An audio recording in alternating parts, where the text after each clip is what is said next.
We have another exciting show for you today and another amazing guest. Welcome to the Tech and Space Leaders Show, where we learn lessons from leaders of the next frontier. I am your host, Lisa Dreher, and I'm really excited to introduce our guest for today, Judy Robinett. She is the author of Cracking the Funding Code and Be a Power Connector.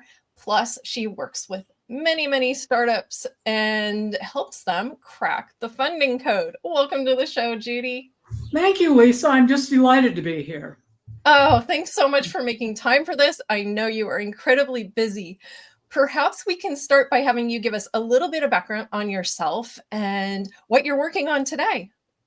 Oh my gosh. So, I started life as a social worker. I would have never dreamed in 100 years I'd be in business, but I ended up in business. I sit on 4 venture capital boards. I'm on several other types of boards. Just love helping founders get funded, which is the most difficult part. Yes, absolutely. So you have actually helped countless founders crack that funding code. What are some of the most common misconceptions startup leaders have when they're seeking capital? I think the most common one, Lisa, is they don't understand that there's no lack of money out there. 2 years ago, Capgemini did a report, and it said that there was 369 trillion in private global wealth. So there's no lack of money. There's no lack of ideas or information doubling every 2 or 3 months now. But you have to get to the right people. So you have to have the strongest story, which is your deck plus your pro formas, a narrative that you can tell. And then you have to get in the right room, be it angels, venture capitalists, or family offices, to the right person. Right. And that's really the biggest one that people will call me and say, Judy, there's no money out there. Or, I'm getting lots of no's. And so I will often suggest that people talk to an entrepreneur who's been successful, or to find a local group that they can talk to validate their assumptions, because what you don't know can kill you. Sure. How do you decide whether you should be talking with VCs or family offices, or, should you be talking to all of these no matter what? Or is there kind of a different stage that a startup might be at where they would go to different types of investors?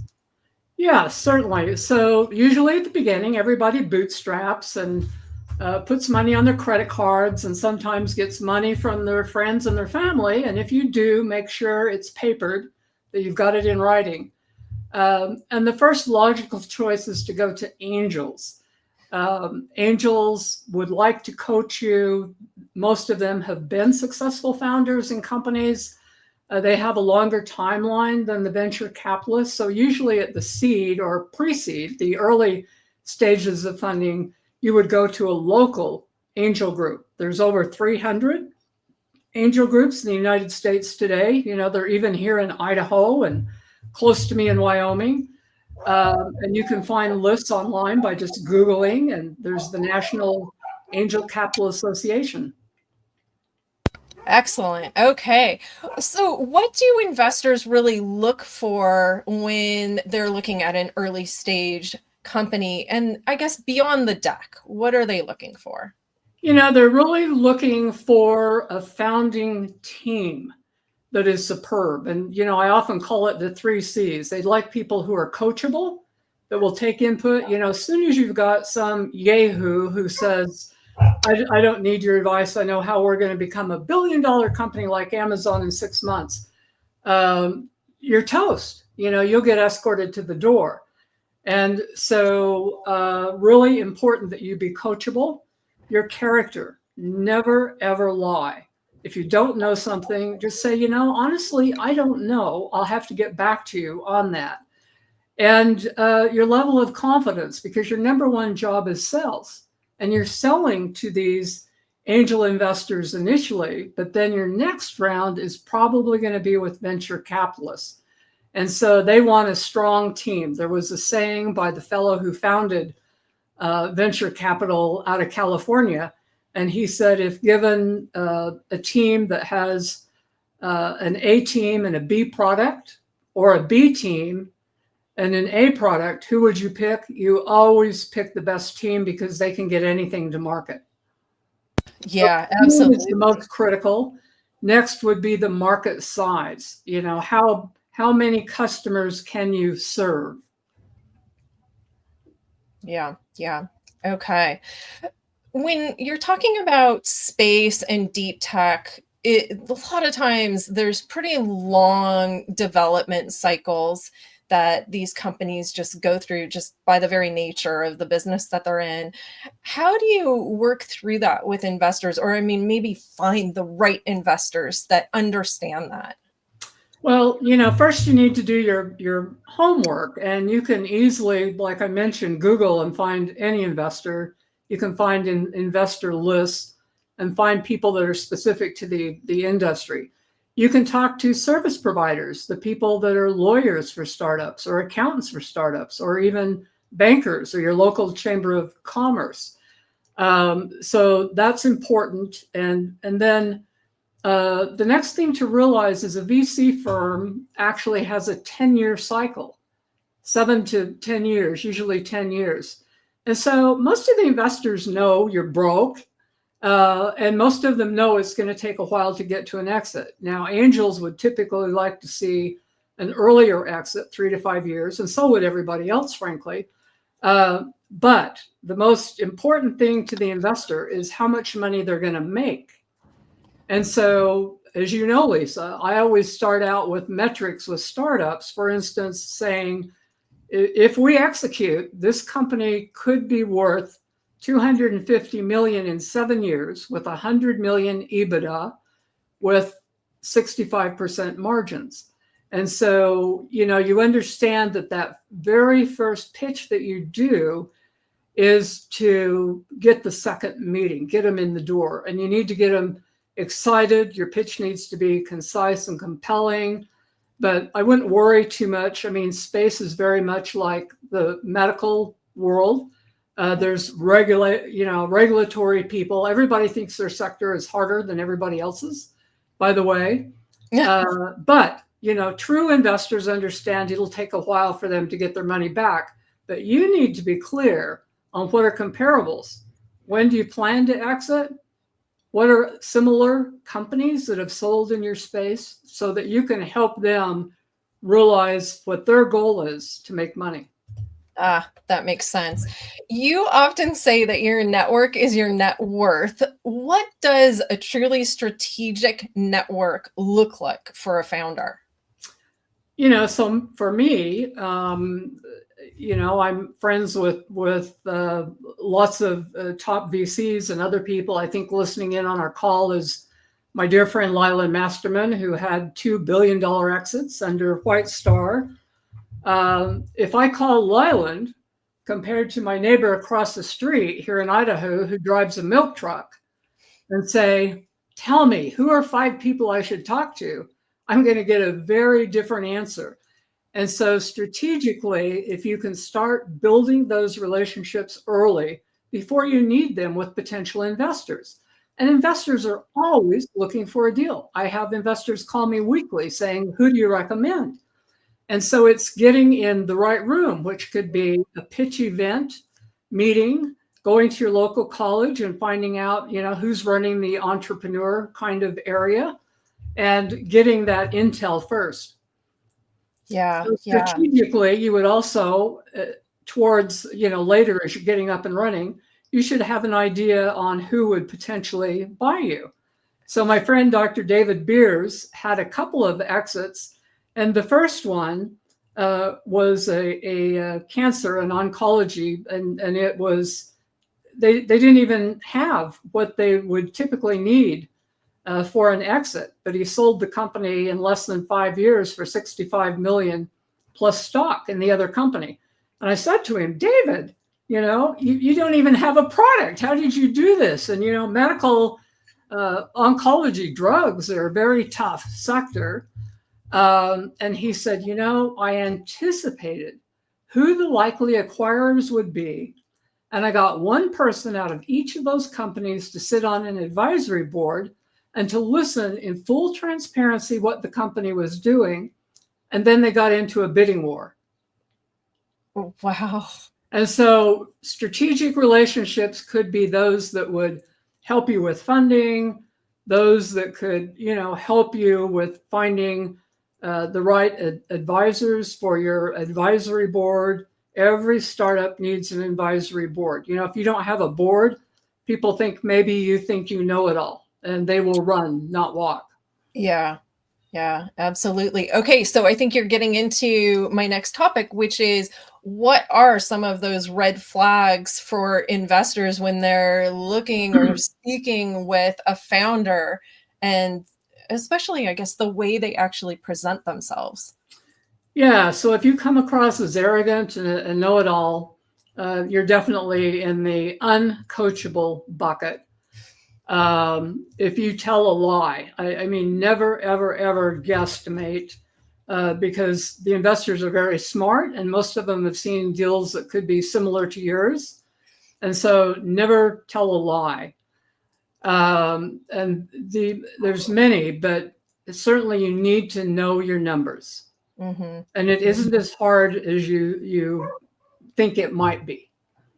Yeah, absolutely. What are some of the recommendations you have to make sure that you have the right numbers pulled together for those potential investors? What are those most common financial questions that founders are going to get? Lily is joining us. So, if you just have one slide in your deck that is based on revenues, EBITDA, your margin, and it can just be like a 3-year projection, but you don't need all the bells and whistles, because again, when you get into due diligence, this is when they will dig behind the curtain and want to know everything in depth. But you should know when you're going to cash flow, when you're going to break even, when you're going to start making money, and what is your pathway to do that? What is your go-to-market strategy, and what is customer acquisition cost, a CAC? Almost every investor will ask you that. How much does it take to acquire a customer? Mm-hmm. People will buy $1 all day long at 90 cents. And so a lot of, founders don't understand how important cash is, and that cash is king. There's a saying that cash covers a lot of sins. Yeah. Mm-hmm. Indeed. So when a founder is speaking with investors, I think it's equally important for them to determine if the investor is the right type of investor for their company. How should founders assess that? Yeah, so I would say do as much due diligence on them as they're going to do on you. The first thing I would do is Google and find out if they're litigious, if they're prone to lawsuits. Yeah. Some investors are, not many. You also would like to get some recommendations or talk to other people. I made a huge mistake once by not talking to my friends, by a guy who wanted me to raise 15 million, which I did in 2 weeks. And then he said, we don't have an agreement. I won't pay you. Well, if I would have talked to 3 of my friends, they all knew him and they knew his reputation. And Yeah. so important, to really do that. You want people as investors that will have your back and also have your future, share values with you, because you can't get a divorce. And you want to be very careful. The other thing I advise is avoid what is known as the dark triad. People that are narcissistic, sociopath, or Machiavellian, and watch for those flags early. In my youth, I'm 72, but in my youth, I would often think, oh, the problem's me. I didn't communicate enough. Maybe I need to do this or this. And down the road, it ended up getting worse. And if I would have dealt with it initially. So you want to be careful that investors really do believe in the company. And certainly the majority of them do, but make sure that you get some references and you do some background checks. I do know of founders who lost their company because the investors were, uh, a bit like a con artist. And they had them sign term sheets that wouldn't allow for future investments to come in. And rather than bankruptcy, the investors took over the company. Now that's rare, but I'd rather you not get a brick to the head. Ugh, gosh, indeed. What would you say the current venture funding landscape looks like today? Oh my gosh. So it is 100% better than it was just a few months ago. So a few months ago, we saw no IPs of really any note. The M&A, the merger acquisition, who's selling and buying companies had really slowed down. The private equity firms, family offices had held back from investing. And we're different today. So now the spigot has been turned on.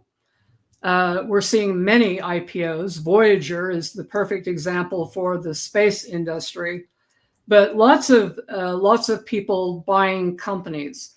And that's very different than it was just 3 or 4 months ago. So now that investors have got money back from doing prior deals, whether it's an IPO or a strategic sale, they're now anxious to get their money back in the game. Yeah. Yeah. And on all several fronts, actually, Lisa, the PEs are being very bullish. They say this may be a banner year. I'm seeing the same thing with early stage now is, going up exponentially. So that's really good news for the founders out there that the money is there and it's available. Yeah, absolutely. Once you've actually raised that capital, what do founders really need to be focusing on? Well, they need to be focusing on the milestones in their plan to grow the company, to find customers. That's the most important. And but it is important that you keep in close connection with your investors, because if there's if you do hit the wall, you may need to go back and beg for some additional money from those investors. And if you've developed a really good relationship with them and you've told them the truth all along, trust is king, and they will more than likely help you again. And you want to keep that relationship. And besides that, when you go on to a Series A, I can guarantee that those investors are going to want to talk to your prior investors. Sure. How do startups avoid that trap of raising money and without really building that long-term value? Well, they'll avoid the trap because they'll hit the wall and nobody else will invest in them and they'll be dead. That's the the easy, the quick answer to that. Yeah. But you do have to be conservative on your milestones, and you have to tell the truth. And by conservative, I would like you to get research from several sources, and particularly people that are in that specific sector that will be honest and tell you. And you always want to have a plan B and a plan C. Mm-hmm. Yeah. Okay.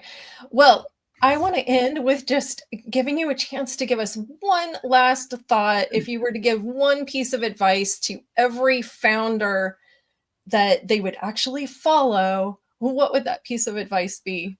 I love Oprah, who got this, I'm sure, from Maya Angelou. And it was, when someone shows you who they are, believe them the first time. Now, that doesn't mean if you get a no, I'm not interested in investing. I've had people say no for 8 times, and on the 9th they invested. And, in the world of nature, it takes a wolf 20 times to be successful on a hunt. And so it takes a lot of work. But I'd be very cautious on that. And, persistence wins. Persistence always wins. I often see founders that do not have the IQ of others or Harvard degrees, and they get funded because they're persistent and they've learned to take rejection. But better, they will ask those people for information. What are the objections? I often teach people what I call the 2 golden questions. Explain your project and then ask, what other ideas do you have for me? And number 2, who else should you talk to? And so, for instance, on your pitch deck, make sure you go to somebody before you start officially pitching. People that have been an entrepreneur, people that can give you good and honorable feedback, because you often only get one chance. So be persistent, keep going, and pay attention to red flags that people can exhibit. And no lack of money out there, no lack of anything. I'm happy to help. Excellent. If somebody wanted to reach out to you, what would be the best way for them to get in touch? I'm on LinkedIn, or you can email me, Judy@judyrobinett.com with no E on the end. Okay, excellent. Judy, thank you so much for making time to be here today and for sharing all of your insights with us. You're more than welcome, Lisa. It's a pleasure. Absolutely. And I do want to take a moment to thank GuideForce for hosting these sessions. To learn more about GuideForce, you can visit guideforce.com. And we'll see you next time on the Tech and Space Leaders Show.